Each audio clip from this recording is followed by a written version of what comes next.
తాకట్లో ఉన్న బంగారాన్ని విడిపించి ఆ రోజున మార్కెట్ ధర కట్టి మిగిలిన డబ్బును మీకు అందిస్తుంది కొమ్మూరి గోల్డ్. అన్నా నేను ఒక షాకింగ్ న్యూస్ విన్నానన్నా. అంటే మీకు కొంచెం ఓవర్ అనిపించినా, మీరు నన్ను కొట్టినా తిట్టినా సరే నాకు లైట్గా ఓవర్ అనిపించిందన్నా. అంటే ఏంటి వేరే స్టేట్స్ నుంచి కూడా స్విగ్గీ చేసుకుంటున్నారని బయట టాక్.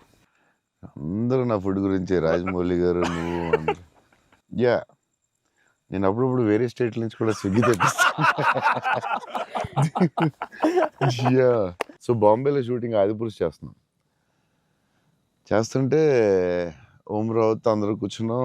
అందరూ చీట్ మీల్ ఆ రోజు సీరియస్ స్పెషల్ ఏం చేద్దాం, బాంబే కాదు నీకు స్పెషల్ ఫుడ్ తెప్పిస్తా అన్న. ఏం చెప్పిస్తానంటే చెన్నై ఫుడ్ తెప్పిస్తా అన్న.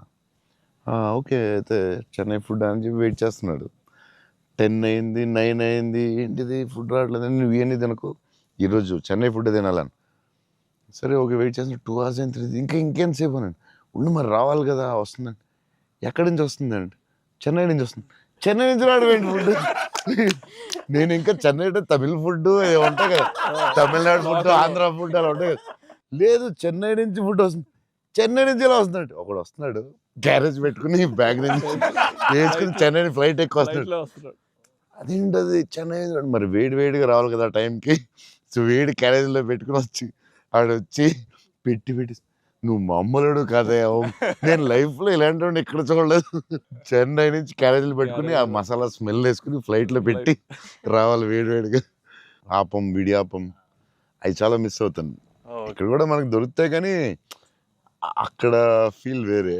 సో పాయా బిర్యానీస్ అక్కడ వేరేగా ఉంటాయి.